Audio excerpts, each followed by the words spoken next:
This Pelican landed on a rescue boat, then sailors saw the net. The Pelican landed on the rescue boat just after sunrise. At first, Captain Mara Collins thought it had misjudged the wind. The morning sea outside Harbor Point was rough but not dangerous, rolling in long gray swells beneath a sky still bruised from the night's storm. The rescue boat Mercy Jane pushed through the water with its lights off, heading toward a routine check of the outer buoys after reports of debris drifting near the fishing lanes. Salt spray hit the windshield. Gulls screamed above the harbor mouth. The air smelled of diesel, seaweed, and rain. Mara stood at the wheel, one hand steady on the throttle. Beside her, young sailor Ben Ortiz scanned the water with binoculars. "Lots of debris," he said. "Storm pulled half the coastline into the bay." Mara nodded. "Keep your eyes open for nets." Lost fishing gear after storms was one of the worst things the sea left behind.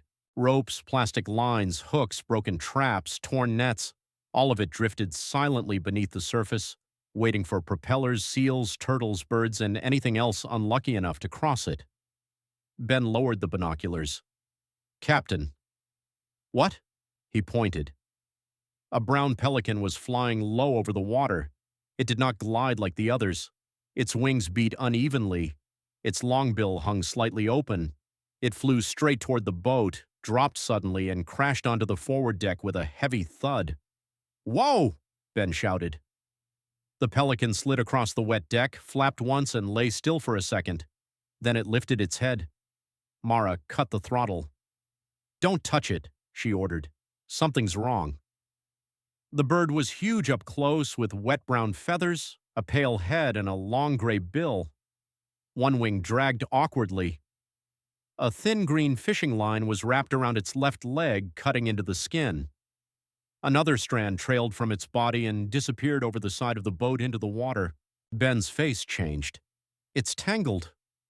Mara stepped closer carefully. The Pelican did not try to fly away. Instead, it looked toward the starboard side and gave a harsh, desperate croak. Then the trailing line tightened. The bird jerked. Ben grabbed the rail. "That line's attached to something." Mara leaned over the side. At first, she saw only dark water and foam. Then the swell lifted. Below the surface, half hidden in the gray-green water, was a massive ghost net. It stretched beneath the boat like a torn underwater curtain, tangled with rope, plastic floats, seaweed, and broken crab pots. Several fish were trapped in it. A gull thrashed weakly near one edge. Farther out, something larger rolled beneath the surface. Mara's stomach dropped. "Ben," she said quietly, "radio Coast Guard and Marine Rescue, now." Ben was already moving. The Pelican croaked again. Then Mara saw what had made the bird fly to them. Not 50 yards away, near a patch of floating kelp, a small inflatable dinghy was caught in the net, and inside it was a child. For 1 second, nobody on the Mercy Jane spoke. The dinghy rose and fell between the swells, half collapsed on one side. Its rope had tangled in the ghost net, anchoring it in place while waves slapped over the edge. A little boy, maybe 8 or 9, clung to the side tube with both hands. His orange life jacket was twisted around his chin. His face was pale with cold. Beside the dinghy, in the water, a man was caught in the net up to his chest. He was alive, barely. "Mayday relay," Ben said into the radio, voice tight but controlled. "Harbor Point rescue boat Mercy Jane has located a child in a disabled dinghy and adult male entangled in ghost net, approximately 2 miles east of Outer Buoy 3. Also multiple trapped birds. Immediate assistance required."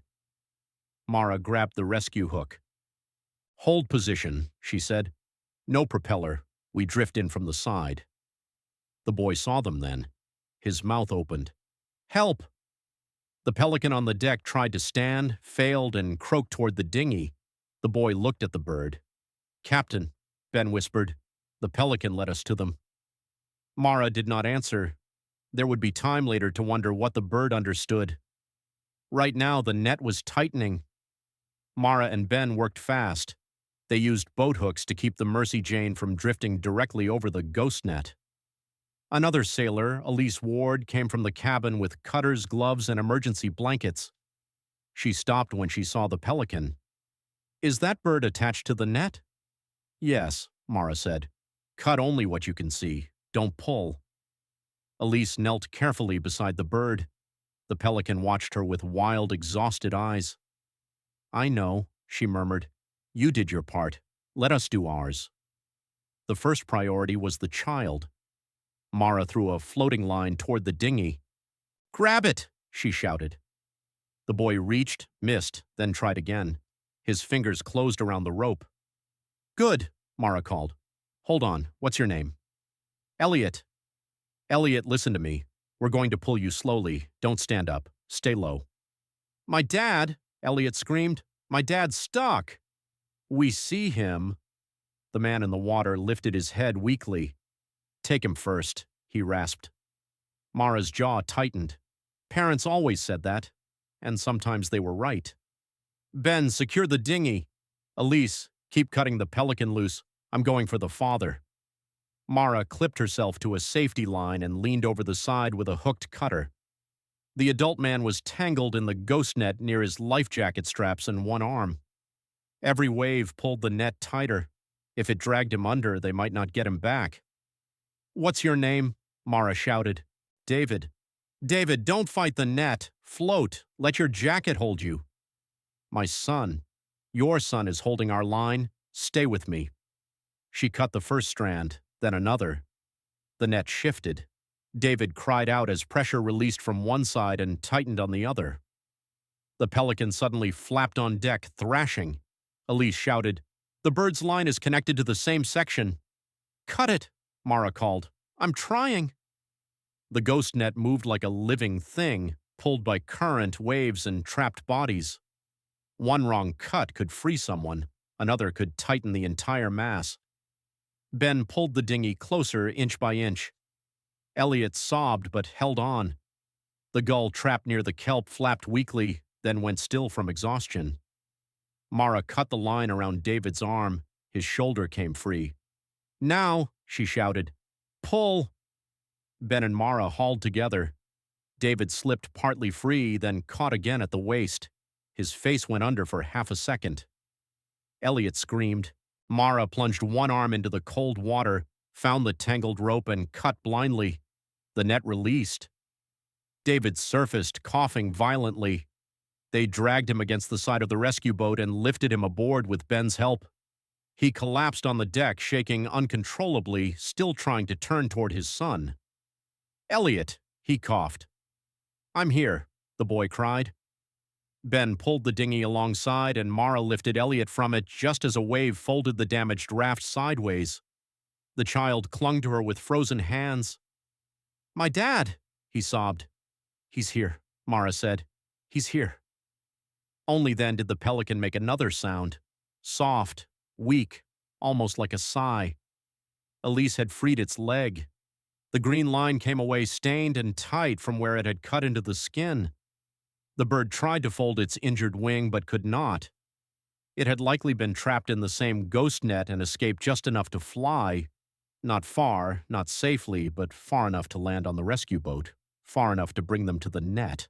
More help arrived within minutes. Coast Guard, Marine Wildlife Rescue, and a second boat carrying divers trained in underwater gear removal. The sea around them became a rescue scene. David and Elliot were wrapped in blankets and treated for hypothermia. The trapped gull was freed and placed in a crate. 2 cormorants were cut loose from the far edge of the net. Divers found a young seal still alive beneath a section of rope and managed to release it before it drowned. But not everything survived. When the ghost net was finally hauled up, the deck fell silent.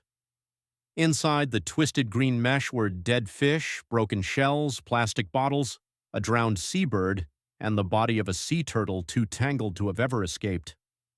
Elliot saw it and began crying again. David closed his eyes. Ben turned away. Even Mara, who had seen almost everything the sea could do, had to grip the rail until the moment passed. The Pelican lay in a padded crate nearby, exhausted but alive. A wildlife rescuer named Hannah checked its wing and leg. "Will it make it?" Elliot asked through chattering teeth. Hannah looked at him gently. We're going to try. It saved us, Elliot whispered. Hannah glanced at Mara. Mara looked at the bird. The pelican's eyes were half closed, but every now and then it opened them and looked toward the water, toward the place where the net had been. Maybe it saved itself too, Mara said, and brought us along. The story came out later.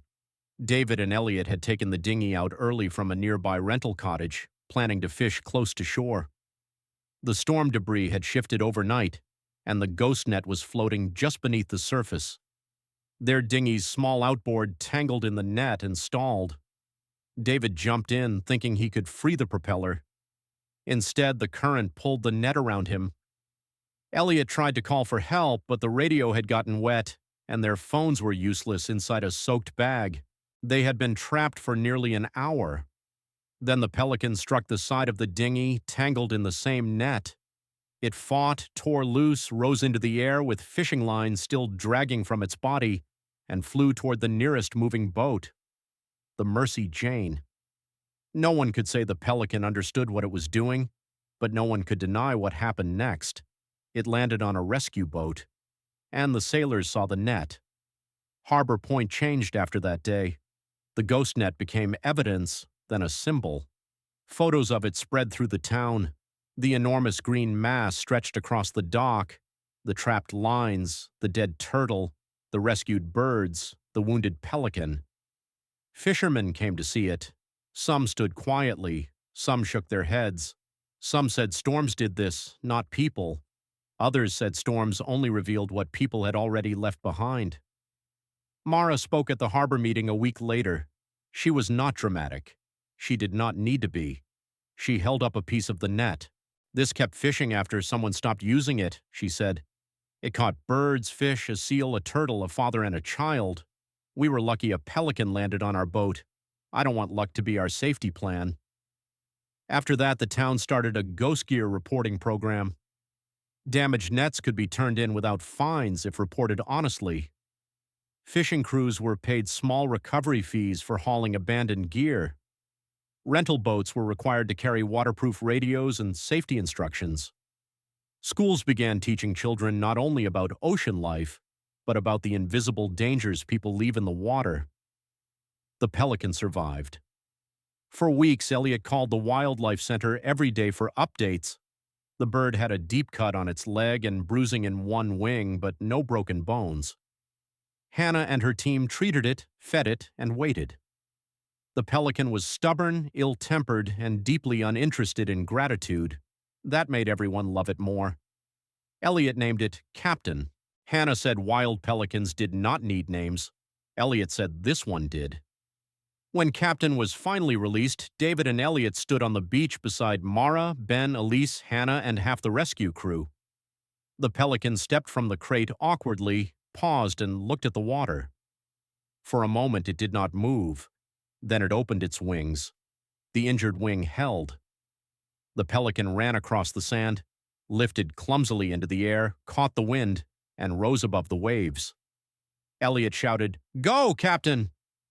The bird circled once over the water, then it flew toward the horizon. David put an arm around his son and cried without hiding it. Mara watched the Pelican disappear into the bright morning sky.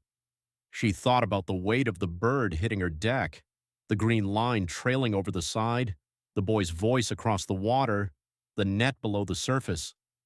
And she knew she would never again hear a thud on deck without looking twice. So before we go, remember this. Sometimes the rescue begins with the one who is also trapped. A pelican landed on a rescue boat wounded, tangled, and exhausted. It could not speak. It could not point. It could not explain the ghost net waiting beneath the waves. But the line still tied to its body led the sailors' eyes into the water. And when they looked, they found a father, a child, trapped birds, and a hidden net that had already taken too much. Because one injured pelican reached the right boat, lives were saved, a town changed, and everyone at Harbor Point learned that what we leave behind in the sea does not disappear. It waits until someone finally sees it.